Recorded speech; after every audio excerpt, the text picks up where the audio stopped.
Hello and welcome. This is the instructional video for Punk Fingerboards DIY mold kit and printed veneer.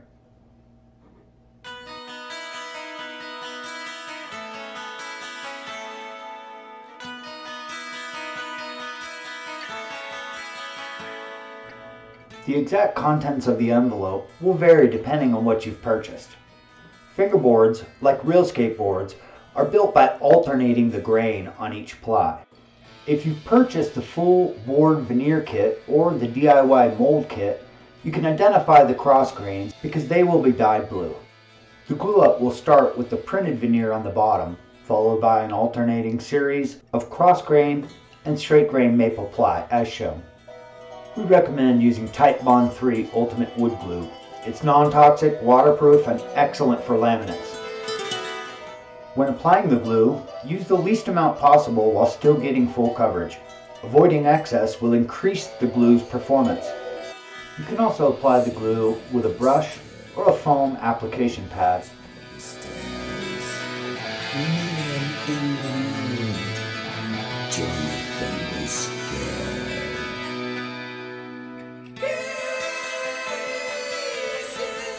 Hold down the laminates and keep them from shifting while gluing.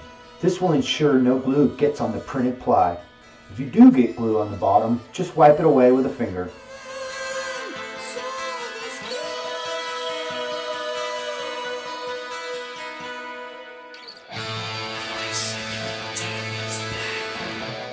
Place your veneer in the mold as shown, making sure that it's close to center.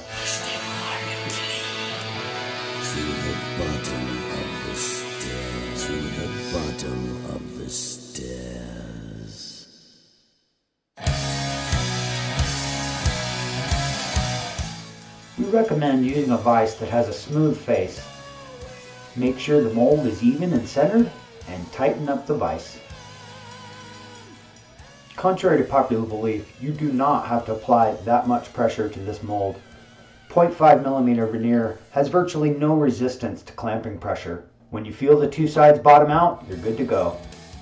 Alternatively, C-clamps work fine, but we do recommend adding a board in between the clamp face and the mold. This will help evenly distribute the pressure and increase the life of your mold.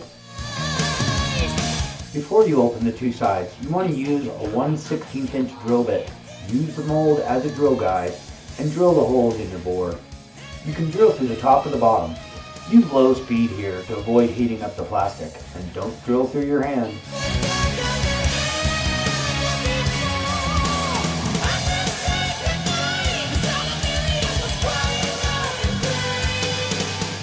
Here's where you'll get the first look at your new board.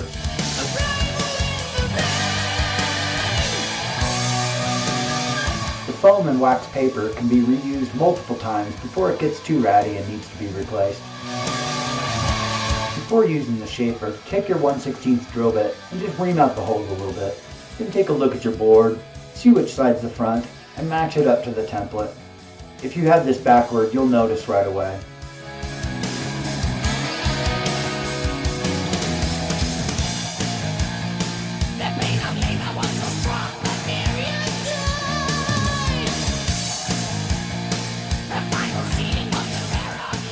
The shaper is the correct size to use as a router pattern, and while this is the most accurate way to shape the board, this is for experienced woodworkers only.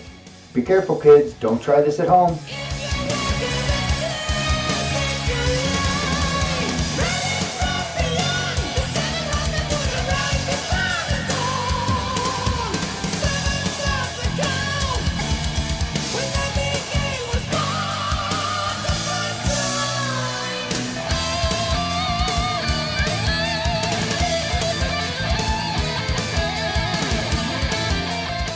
Another way to shape the board is with a sander, carefully taking away material until you reach your line.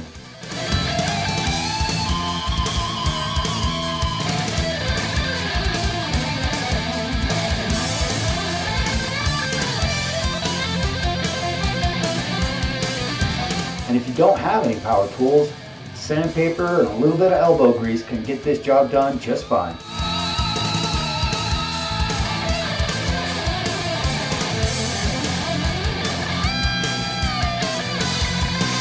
Once the shape is defined, you want to put a small 45-degree bevel all the way around the perimeter on both sides.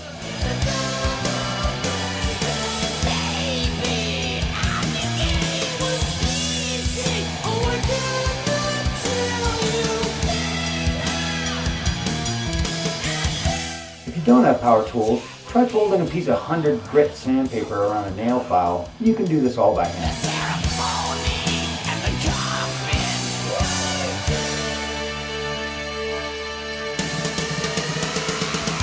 Once the bevels are done, give the top and the sides a quick once-over with 180 grit sandpaper to remove any rough edges. Be careful not to sand the bottom ply.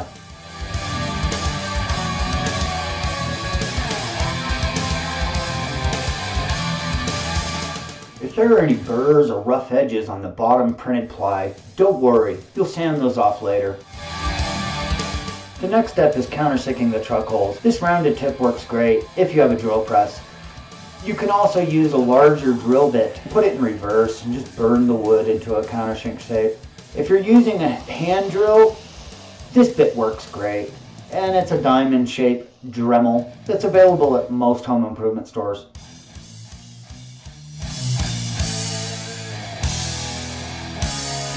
Once you're done with the countersinking, hit it with a little 180 grit just to knock off the burrs. When it comes to finishing the board, there's many options, and a lot of it comes down to personal preference. I found deft, clear wood finish is a very economical choice and will give you good results. Follow the directions on the can, don your approved respirator, and give it 2 or 3 good coats. Once fully dry, take the enclosed 320 grit sandpaper and lightly sand the bottom graphic of the board. This is where you'll also remove any burrs or rough spots created by the drilling. Then give it one last coat and enjoy your new custom deck from Punk Fingerboards.